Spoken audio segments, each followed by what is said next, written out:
Point की तरफ आते हैं।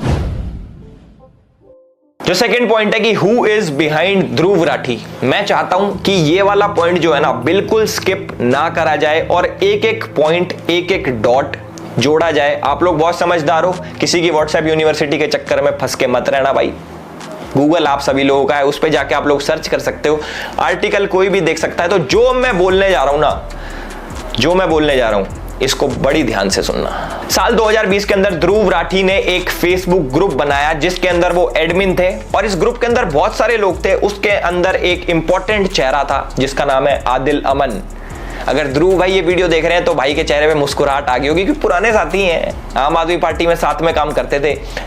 पर उसके बाद कोई नहीं, ध्रुव भाई थोड़ा उदास होने का टाइम आ गया क्योंकि अब मैं जो बताने वाला हूं बहुत सारे लोगों की आंखें खुलने वाली हैं, कई लोगों के कान खुलने वाले हैं, बहुत सारी चीजें खुलने वाली हैं। तो अब ध्यान से सुनना। तो जो हमारे आदिल अमन भाई है, ये थोड़ी अच्छी पर्सनैलिटी है, समझ रहे हो। इस पे गौर करने वाली बात ये है, भाई साहब हमारे एक फेसबुक कमेंट में लिखते हैं कि अमित शाह और नरेंद्र मोदी की हत्या होनी चाहिए।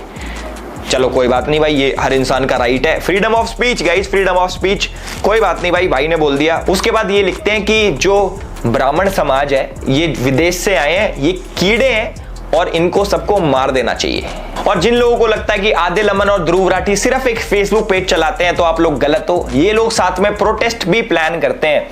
डेट है 24 अगस्त 2019। इसके अंदर हमारे ध्रुव भाई एक पोस्ट शेयर करके कहते हैं कि उनको 50 से 100 लोगों की जरूरत है ब्राजील के खिलाफ प्रोटेस्ट करने के लिए। और ये जो प्रोटेस्ट होता है ये आदिल अमन ही लीड कर रहा होता है और 3 दिन बाद बच्चे सारे पहुंच जाते हैं ब्राजील एम्बेसी के बाहर में और प्रोटेस्ट करते हैं। और आप चौंक जाओगे सुन के कि ये बच्चे कौन सी संस्था के हैं। संस्थाएं हैं एसएफआई और डीवाईएफआई। जिनको इन ऑर्गेनाइजेशन के बारे में नहीं पता, गूगल तुम्हारा है यार, गूगल पे सर्च करो, न्यूज पढ़ो, पता लग जाएगा। और वो वाले आर्टिकल से पढ़ना जो सही वाले हो, नहीं तो आर्टिकल तो हम भी लिख सकते हैं कुछ भी। और सबसे अच्छी बात यह है कि हमारे आदिल अमन भाई भी जर्मनी शिफ्ट हो चुके हैं और 2019 से कारवाए मोहब्बत नाम की एक एनजीओ के साथ काम कर रहे हैं। अब मैं धीरे धीरे थोड़ा अंदर घुसने लग गया हूं। अब भाई कुछ ऐसे नाम आएंगे जो आप लोगों ने कभी नहीं सुने होंगे, पर आर्टिकल्स, गूगल, इंटरनेट सब चीज मौजूद है। अब सुनो, जो कारवाए मोहब्बत नाम की एनजीओ है इसके फाउंडर है हर्ष मंदर। अब देखो मैं बहुत ज्यादा डीप जाने वाला हूं। ध्रुव भाई यू लाइक इट डीप, कोई बात नहीं कोई बात नहीं, और डीप जाएंगे, अच्छे से करेंगे भाई। ऐसे ऐसे नाम मैं लेने वाला हूं, आप लोग पूछोगे कि भाई ये नाम आप क्यों ले रहे हो, ये कौन लोग हैं, वो सारी चीजें इंपॉर्टेंट है।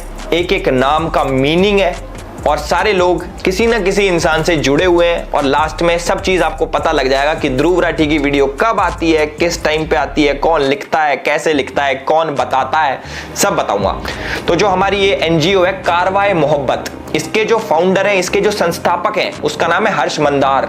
हर्ष मंदार कह लो या फिर हर्ष मंदर कह लो, जो भी है। और इंपॉर्टेंट बात यह है कि 2021 में वो भी जर्मनी भाग गए। जी हाँ, वही हर्ष मंदर जो कि सोनिया गांधी की एडवाइजरी कमेटी में था। 2002 के जो दंगे हुए थे उसके बाद हिंदुओं को इंटरनेशनल लेवल पे बदनाम करने पे तुला हुआ था। वही हर्ष मंदार जो हिंदुओं को झूठा फंसाने के लिए कोर्ट में PIL फाइल करता है, तिस्ता से तलवार जैसे लोगों के साथ मिलके। जी हाँ, वही हर्ष मंदार जो साल 2011 में यूपीए सरकार में एक ऐसा कानून का ड्राफ्ट लेके आया था कि दंगा किसी ने भी कराओ दोषी हिंदू ही होगा। जी हाँ, वही हर्ष मंदार जो कि जॉर्ज सोरोस के लिए काम करता है। और जिसको नहीं पता, हमारे जो पूर्व प्रधानमंत्री जी हैं मनमोहन सिंह जी, उनकी बेटी भी जॉर्ज सोरोस के लिए काम करती थी। भाई जो लोग नहीं जानते कि जॉर्ज सोरोस कौन आ गया एल्विस भाई, ये नई फर्म कौन आ गई, तो मैं आप लोगों को बता दूं भाई, जॉर्ज सोरोस वही है जिसने राष्ट्रवादी सरकार को हटाने के लिए साल 2020 के अंदर $100 करोड़, समझ रहे हो, मतलब इंडिया के हिसाब से 8,000 करोड़ रुपए की फंडिंग दी थी कि राष्ट्रवादी सरकार हटनी चाहिए पूरी दुनिया में से। और जो हमारे जॉर्ज सोरोस हैं वो हमारे राहुल गांधी जी की आंटी फौरी नेहरू के बहुत ही करीबी दोस्त हैं। ये वही जॉर्ज सोरोस है जिसकी एनजीओ का वाइस प्रेसिडेंट भारत जोड़ो यात्रा में राहुल गांधी जी के साथ चलता है। तो अब मैं आपको बताऊंगा कि जो हमारे ध्रुव भाई है वो इस वाली गैंग से कैसे कनेक्टेड है। एक तो मैंने कनेक्शन आपका बता दिया, आदिल अमन।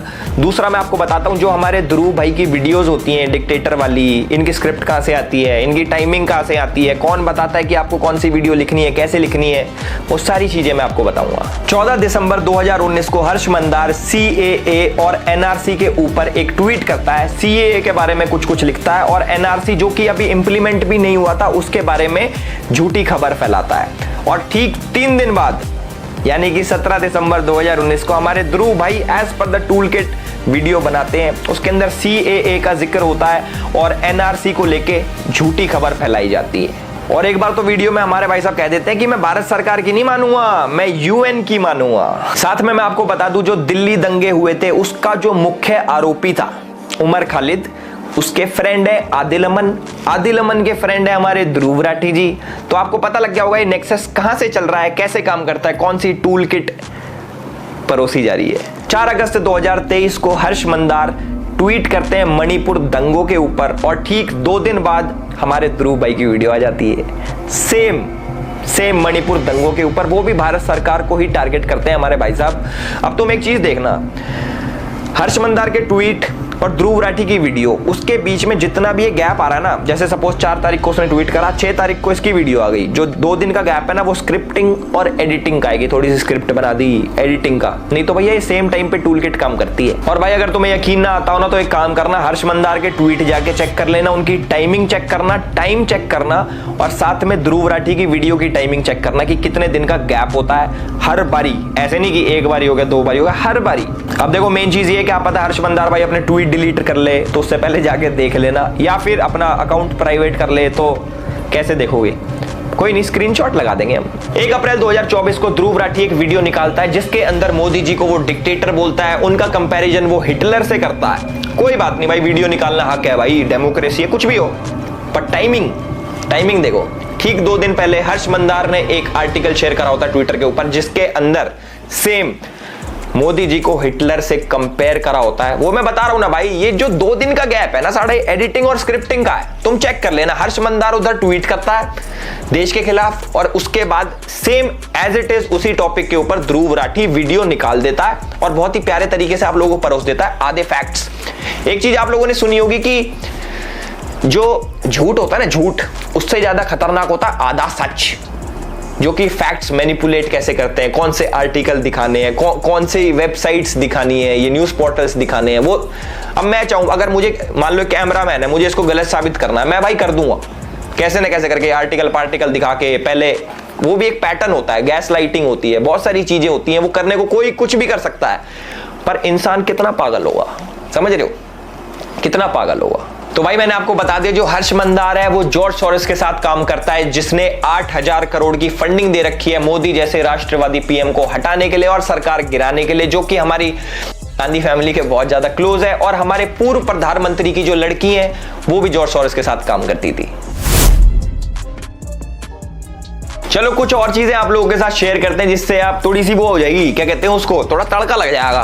तुम कह रहे हो एलिस भाई ये सब चीजें तो तुम निकाल रहा है कहीं ना कहीं से, अब थोड़ी और चीजें बताओ। चलो तुम्हें मैं चीज बताता हूँ कि हमारे ध्रुव भाई को एंटी नेशनल्स में इतना इंटरेस्ट क्यों है, ऐसा क्या मिल रहा है। अभी पैसे का तो पता लग गया, और चीजें बताता हूँ। DW एक जर्मन गवर्नमेंट पेड मीडिया है, जस्ट लाइक BBC तो बहुत लोग जानते होंगे, देखा भी होगा, कई लोग तो BBC पे इंटरव्यू भी देके आते हैं, हमें भी आया था मैसेज, हम गए नहीं क्योंकि थोड़ी ज्यादा न्यूट्रल है वो। तो भाई DW के बारे में आपको बता देता हूं, DW और ध्रुव राठी का एक कोलैब आता है। जिसको DW के बारे में नहीं पता, तो DW के ऊपर एक वीडियो अपलोड होती है, एक डॉक्यूमेंट्री अपलोड होती है, जिसके अंदर वो दिखाते हैं कि कैसे इंडिया के अंदर हिंदूज मुस्लिम्स को अटैक करते हैं, उनको प्रोवोक करते हैं, उनके ऊपर मतलब इंडिया के हिंदूज मुस्लिम्स को दबा रहे हैं, ऐसा DW बोलता। और जैसा हमारी न्यूज पोर्टल्स करते हैं, एक साइड की स्टोरी दिखाते हैं, तो हमारे DW ने भी एक साइड की दिखाई, सिर्फ दिखाया कि कैसे हिंदूज वायलेंस करते हैं मुस्लिम के अगेंस्ट, और साइड की स्टोरी नहीं दिखाई। कोई बात नहीं, वो उनकी आदत है, आगे देखो अब तुम। इसके अंदर एक जर्नलिस्ट है इरफान मेहरा कि DW के लिए काम करता है। इरफान मेहरा के बारे में मैं क्या बताऊं, तुम अगर इसके बारे में सुन लोगे ना तुम कहोगे वाओ व्हाट ए पर्सनैलिटी। और ध्रुव राठी के साथ जो इसका कनेक्शन है अल्टीमेट ही कहते हैं, चीता ही कहते हैं। तो जो हमारे चीता ही कहते हैं इरफान मेहरा है, ये पता है किस किस के लिए काम करता है, ये काम करता है DW के लिए, TRT के लिए, द अरब के लिए और द वायर के लिए। जो इरफान मेहरा है ये आर्टिकल्स लिखता है इन्हीं न्यूज पोर्टल्स में कि कैसे कश्मीर को अलग करना है इंडिया से और कैसे एंटी इंडिया चीजें प्रमोट करनी है। और आप लोग यकीन नहीं मानोगे, TRT ये किसने स्टार्ट किया इंडिया के खिलाफ प्रोपेगेंडा फैलाने के लिए, टर्किश इंटेलिजेंस एजेंसी और पाकिस्तान इंटेलिजेंस एजेंसी ISI ने साथ मिलकर TRT स्टार्ट किया है। इसके अंदर कश्मीर से पाकिस्तान से जर्नलिस्ट भरे हैं कि आओ बच्चों लिखो, एंटी इंडिया लिखो, प्रोपोगेंडा फैलाओ, सारी चीजें करो। अब देख लो भाई, तुम बाद में मत कहना कि भाई ये तुम क्या उल्टी सीधी बातें कर रहे हो, भैया सब चीज का प्रूफ है, एवरीथिंग और सबसे अच्छी बात यह कि एनआईए ने इरफान मेहरा को लास्ट ईयर अरेस्ट करा था क्योंकि इसके तार आतंकवादी ये जो क्या कहते हैं संगठन इनके साथ जुड़े हुए थे भाई। ये जितने भी बड़े बड़े अलकायदा पलकायदा होते हैं ना भाई, यार उनके साथ काम कर रहा था। अब देखो एनआईए ने पकड़ लिया, बुरा हुआ ध्रुव भाई के दोस्त पकड़े जा रहे हैं एनआईए में। इनकी शेर चीता की जोड़ी तोड़ दी ना है, लड़का शेर अब चीता ही कह दें। बढ़िया काम कर रहे थे दोनों मिलके, पर नहीं, इंडिया को बर्दाश्त ही नहीं है। अरे भैया थोड़ा तो झेल लो यार, इतनी बड़ी कंट्री है, झेलो थोड़ा सा प्लीज। तो भाई जो टेरर फंडिंग थी उसमें इरफान मेहरा का नाम, और ये कैसे इन सब से लिंक्ड है, चाहे द वायर हो गया, ये जितने भी ये न्यूज पोर्टल्स मिलेंगे ना जिसको ध्रुव राठी भाई जी आर्टिकल छापता है ना पीछे अपने की, आर्टिकल पढ़ लो, द वायर का आर्टिकल पढ़ो भैया, इनकी हिस्ट्री तो पढ़ लो। द वायर की कहां से फंडिंग आ रही है, टेरर फंडिंग कहां से जुड़ी है, ये सारी चीजें एक बार पढ़ो, फिर तुम्हें समझ आएगा कि वो कौन से आर्टिकल दिखाता है कौन से आर्टिकल नहीं दिखाता। ध्रुव राठी भाई ने ट्विटर पे एक चीज लिखी थी कि नेशनलिज्म जो है ना वो एक बीमारी है। मतलब कि जो कैसे समझाऊं मैं तुम्हें हिंदी में यार, क्या बोलते हैं भाई नेशनलिज्म को हिंदी में, राष्ट्रवादी पना, जो राष्ट्रवादी पना है हमारे अंदर वो इट्स अ वेस्ट, ऐसा कुछ नहीं होता भाई। ये हमारे ध्रुव भाई ने लिखा था। बताओ, हम तो भैया देश प्रेमी है खूब, अब हमें कुछ भी कह लो, हमें वेस्ट कह लो, हमें बेवकूफ कह लो, हमें पागल कह लो, देश प्रेम हमारे अंदर भरा है, यहाँ पूरे शरीर में देश प्रेम भरा है। अब भाई देखो इसके बहुत सारे मैं फैक्ट चेक भी, पूरे डीप में नहीं जाएंगे क्योंकि भाई इतनी सारी चीजें निकल आएंगी, हम पे फालतू फंड का टाइम तो है नहीं कि हम ध्रुव राठी करते रहें। जैसे कि ध्रुव राठी का घर सिर्फ मोदी जी से चलता है, हमारा घर भाई और चीजों से भी चलता है, ध्रुव राठी से नहीं चलता। तो मैं ज्यादा डीप नहीं घुसूंगा, ऊपर से फैक्ट चेक करेंगे। तो हमारे ध्रुव भाई क्लेम करते हैं कि मोदी जी बहुत बड़े डिक्टेटर हैं, या फिर ये भी नहीं कह रहा वो कह रहा है कि हमारा देश डिक्टेटरशिप की तरफ जा रहा है। क्योंकि बहुत सारे अभी एजुकेटेड लोग आएंगे कहेंगे और नहीं उसने ऐसा कब बोला कि मोदी डिक्टेटर है? वो तो ये कह रहा है कि मोदी लेके जा रहा है डिक्टेटरशिप की तरफ। देखो मैं आपको बताता हूं कि एक डिक्टेटर क्या होता है, कैसे काम करता है और क्या क्या नहीं करता, क्या क्या करता है, सारी चीजें बताऊंगा, वेट करना बस तुम, ठीक है।